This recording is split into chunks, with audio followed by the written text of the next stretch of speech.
What's up, my comic comrades? Season 1 of X-Men 97 just came to an end last week, but it set up some dope stuff for Season 2, potentially even Season 3. And today we're gonna break down all of it. That includes our theories for where the overall story might be going in the series and what comics they're pulling from. Yes, that means this entire episode is going to be one giant spoiler for Season 1 of X-Men 97. So hold on to your butts because we're about to get into it. First, a quick reminder that our giveaway with LegionSabers.com is open right now. So if you haven't already, make sure to click the link in the description or go to variantcomics.com and click the giveaways tab at the top of the screen to enter. We're giving away a $400 highly detailed lightsaber inspired by Obi-Wan Kenobi's lightsaber. The giveaway only runs through May 30th, so get your entry in right away for a shot to bring that beauty home. You could also check out all the details on the lightsaber at LegionSabers.com. The link for that is in the description below as well. Alright, if you're still here, that means you're good with all the X-Men 97 spoilers, so let's get into it. First and foremost, at the end of episode 10, it was revealed that Apocalypse is going to be the next big bad for Season 2. In the episode, while several of the X-Men are trying to save the planet by stopping Asteroid M from hitting Earth, we see Charles is finally able to convince Magneto to join their side of the fight. After which, Magneto uses his powers to stop the asteroid from hitting Earth. But when he moves the asteroid back into space, it explodes and teleports away, taking him and all the X-Men on it with him. In the scenes that follow, we see that some of the X-Men, including Rogue, Nightcrawler, Magneto, Xavier, and Beast, were teleported back in time to ancient Egypt in the year 3000 BC. However, Cyclops and Jean were transported to the distant future, finding themselves in the year 3960 AD. Now, this moment in the season finale, coupled with what we see in the mid-credit scene, is actually pulling from 3 different stories in X-Men comics, and each gives us clues to where things seem to be going, or at least plot lines that seem to be on a collision course. It's kind of a lot, so let's go through it one by one. After the X-Men are transported through time at the end of the season finale, we are taken to the X-Men who were sent back in time to ancient Egypt, where we see them encounter a young man who is being attacked by the Pharaoh's guards. They step in to help the young fighter and end up saving his life, but are then shocked when he tells them his name is En-Sabah-Nur, who we all know is the human name of Apocalypse. But here's the thing, comic book fans will likely recognize this introduction of a young En-Sabah-Nur in ancient Egypt as a near perfect setup for the origin of Apocalypse given to us in the Rise of Apocalypse story arc from 1996. Well, one of the most important things to know about that particular story is that this 4-issue series also reveals Rama-Tut as the pharaoh En-Sabah-Nur is battling. And Rama-Tut is, of course, one of the several identities of Kang the Conqueror. In the Rise of Apocalypse story, we learned that Kang had traveled back in time and taken the identity of Pharaoh Rama-Tut, and after discovering En-Sabah-Nur's incredible potential, Rama-Tut tries to convince him to be his heir. But after enduring a crap ton of cruelty from his people and Rama-Tut, including the murder of the woman he loves, En-Sabah-Nur's dormant mutant power is unlocked, and he transforms into Apocalypse. His rage then sends him on a blood-fueled vengeance tour, forcing Kang to abandon his identity as Rama-Tut and flee to his own timeline, leaving Apocalypse to take power in Egypt. It's actually a great story, but also a pretty tragic origin. Either way, the Rise of Apocalypse story explores En-Sabah-Nur's survival, transformation, and eventual domination, laying the groundwork for his future as Apocalypse, which will be fun to see play out. And any doubt that the X-Men 97 series will be using the Kang angle from the Rise of Apocalypse comic was immediately removed when the scene introducing En-Sabah-Nur cut to the Egyptian city behind him and the X-Men, revealing a dome that is covered with the signature concentric and overlapping rings used in all of Kang's technology in the MCU. Not to mention his quantum city of Chronopolis in the comics is under a dome, so we're definitely getting Rama-Tut Kang in Season 2 of X-Men 97. And to throw some additional fuel on the fire of a possible MCU connection, Rama-Tut is one of the 3 featured Kang variants to appear during the Council of Kangs mid-credit scene in Ant-Man and the Wasp: Quantumania. And the Rise of Apocalypse comic story also features an appearance by the Fantastic Four, tying together events from Rama-Tut's first comic appearance in Fantastic Four 19, which coincidentally was released in 1963, the same year the upcoming Fantastic Four movie is rumored to be set in, based on the recently released cast announcement poster.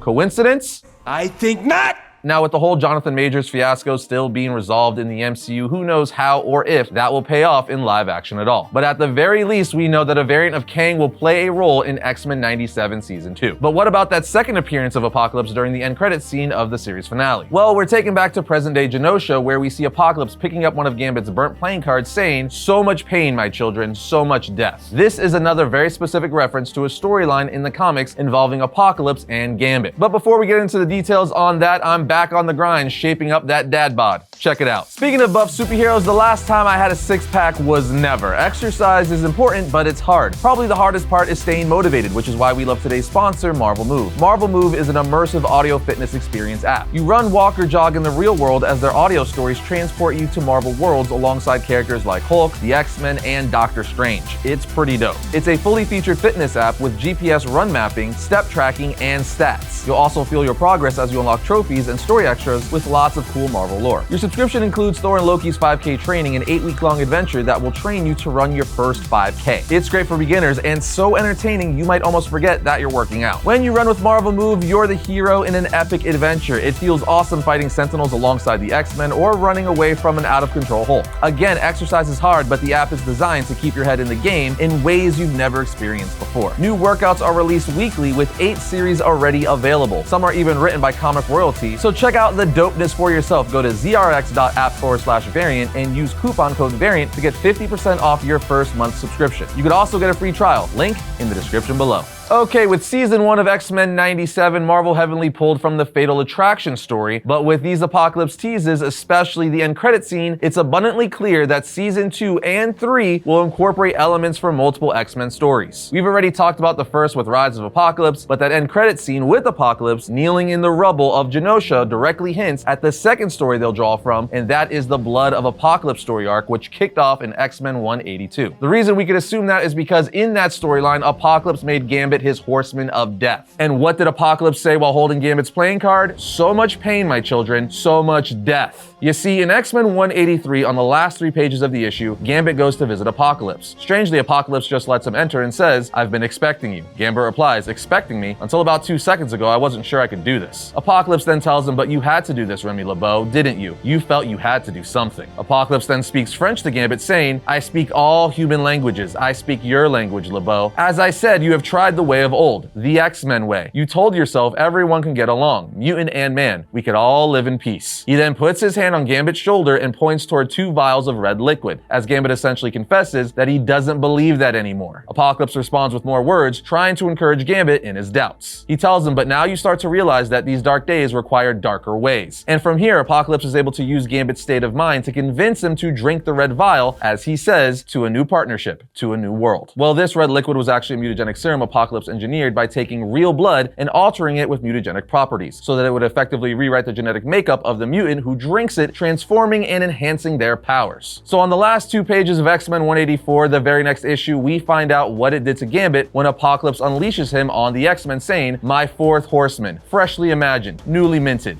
death." As we see Apocalypse's special brew transform Gambit into his new Horseman of Death and the manifestation of Gambit's own desire, having willingly taken the serum in the previous issue. Now with that laid out, Season 2 of X-Men 97 will obviously give us a different spin on the Blood of Apocalypse storyline, including how he resurrects Gambit to make him his Horseman of Death. But we could also safely assume if they're pulling that aspect from the Blood of Apocalypse storyline, they're going to pull other aspects from it as well, and somehow marry it with the plot points they pull from the Rise of Apocalypse story and a couple of others. So it just may be that every season from here on out will be pulling from or inspired by a blend of several major X-Men storylines in the comics, essentially following in the footsteps of what the original X-Men 92 animated series did, as that series adapted a number of fan-favorite X-Men storylines like the Phoenix Saga and Days of Future Past, to name a few. Anyway, let's elaborate a bit more on the Blood of Apocalypse comic story to give you a better view of how it can make its way into Season 2 of the show. An important thing to know is that Blood of Apocalypse takes place after House of M, where Scarlet Witch got rid of most of the mutant population by uttering the words, "No more mutants." Around this time, Apocalypse was reborn and decided he wanted to take his place as the mutant messiah, leading the mutant race to their acceptance as the superior race on Earth. The short of it is, he would try to do this by using the law of survival of the fittest, killing off the weak and forcing survivors to become stronger or die. His ultimate goal was to create a race of super mutants much like himself that would be able to fight an eternal war if need be, to claim their supremacy. And to lead that fight, he created his 4 horsemen. Gazer would be War, Sunfire Famine, Polaris Pestilence, and Gambit Death. If this is indeed the route they decide to go with the overall story next season, it would work perfectly, as they could spin it as Apocalypse picking up where Magneto left off, but in an even more aggressive way. Because as we know, Magneto warned the world leaders at the beginning of the series, "Do not make me let you down." basically saying, chill with all the mutant hate or I'm coming for you. And guess what? He was let down, at which point he starts going ham on the planet using an EMP to put the world into chaos and darkness. But at the very end of the finale, Xavier was able to get through to Magneto, with Magneto backing off from his assault. I say all of this because I think they are framing Apocalypse to take over the reins, so to speak, being a more aggressive, unrelenting version of Magneto once he snapped. And this time around, Magneto would be on the other end, watching someone trying to accomplish something similar to what he was going to do. It would be very interesting to explore and make some great character arcs and development, especially for Magneto. But what about the third story arc referenced in the season finale? And what about Cyclops and Jean being transported to dystopian Egypt in the distant future? Well, when they get there, they're greeted by a bunch of soldiers and an older woman who calls herself Mother Ascani. And that is the tell for the third comic storyline the finale told us they'll be pulling from for season 2. The introduction of Mother Ascani and the Ascani clan also further cements that Apocalypse will be the main focus of the next season, and here's why. During John Francis Moore's X-Men Phoenix run from 1999, we learned that Rachel Summers, the daughter of Jean and Cyclops from the alternate Days of Future Past timeline, had been split into two identities by the time streams. Cable is able to rescue one of them, but the other is thrown into the future, specifically the 37th century. In this future, Rachel finds out that Apocalypse has finally won and is now the ruler of the world. But clearly she isn't down with that, so she creates a resistance, taking the name Mother Ascani and creating her own clan, Clan Ascani, to fight against the evil Apocalypse. The crazy thing is Mother Ascani, aka a version of Rachel Summers, is very old, like over 100 years old, and the only reason she's still alive is because of the Phoenix Force keeping her that way. Anyway, I say all of this because X-Men 97 ended with most of the X-Men being sent to ancient Egypt, meeting young Apocalypse, while Jean and Cyclops are sent to the future, meeting an older version of their daughter who is fighting against Apocalypse in this apocalyptic future. Now, even though all signs point to Apocalypse being the central villain for season 2, with the primary plot being inspired by some mix of Rise of Apocalypse, The Blood of Apocalypse, and the X-Men Phoenix arcs, that doesn't mean we aren't getting Onslaught as well. I personally believe we'll be getting Onslaught at the end of season 2 or season 3 at the latest, with an Onslaught tease at the end of season 2, much like they did with Apocalypse, and this is why. I've said it so many times already, but season 1 of X-Men 97 pulled a ton from the Fatal Attractions arc, and that arc was responsible for the creation of Onslaught, as when Xavier used its telepathy on Magneto, Magnus's dark ego merged with Xavier's avatar, creating an entirely new entity,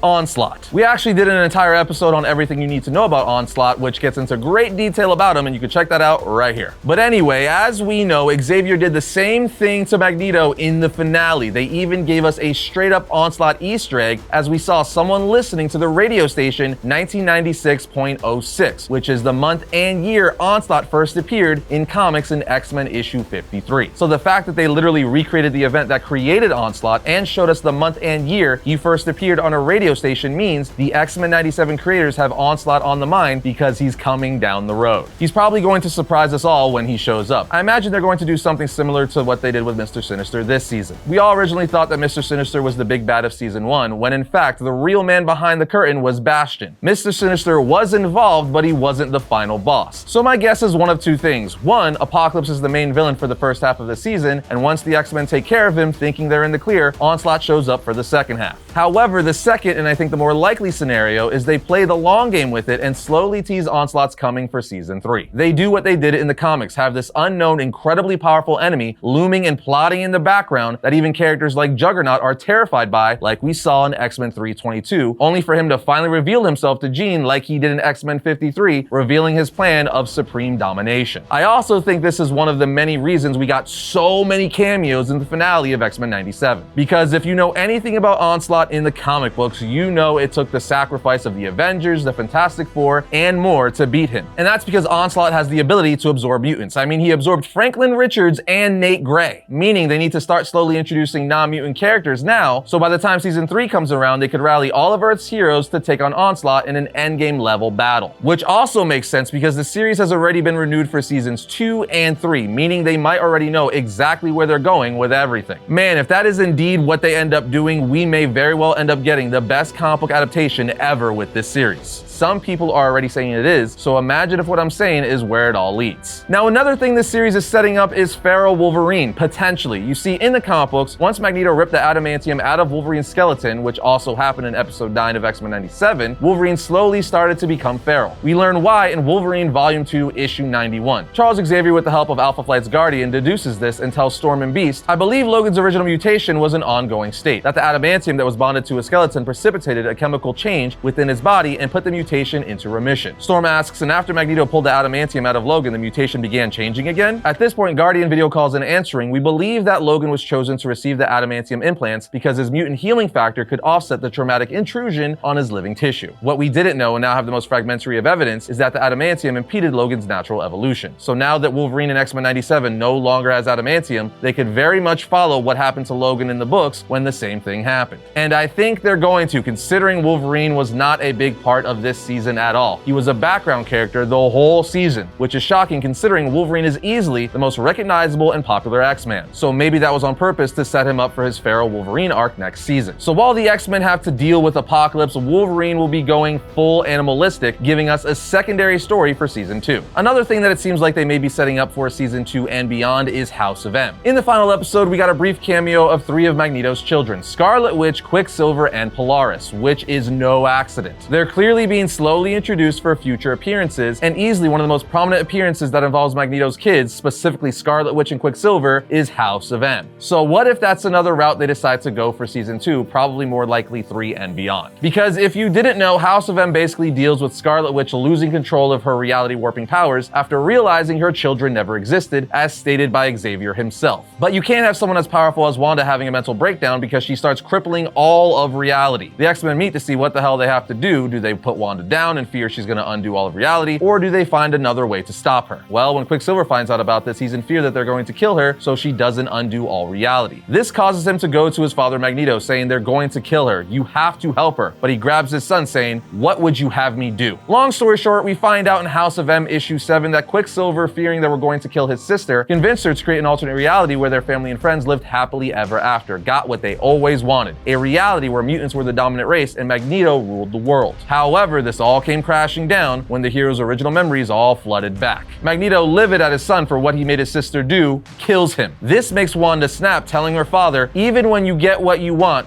you're still this horrible man. We're not the next step. We're not gods, we're freaks. Look at us, daddy, we're freaks. Mutants. At this point, she finally utters the words, no more mutants, eliminating most of the mutant population. This is something they could definitely explore, and I think should explore in future seasons of X-Men 97. Now, I feel like this is something that might be set up in season 2 because Magneto didn't get what he wanted in season 1. So it only makes sense for them to change up the story a little bit and have his daughter wanting to please her dad and get his love make the reality for Magneto without him knowing it's her doing it, or Quicksilver's idea of making her do it. At which point, when Magneto finds out this utopia he's in wasn't real, kills Quicksilver for making his sister create it. This is when she can get rid of most of the mutant population. That would be amazing. Now, I do want to preference they're probably not going to touch on this soon. I'm just trying to make the point that they're going to be introducing these characters in season 2, or most likely will be, setting up for this story arc in season 3, 4, and beyond. But there you have it, friends. Everything season 1 of X-Men 97 set up for season 2, and where we think things are potentially headed through season 3. But what are your theories? Let us know down in the comments below. Also, if you dig this episode, we'd love you for life if you hit the like button and share it with some other people who might dig it as well. Other than that, we'll see you next time when we talk about all things comics.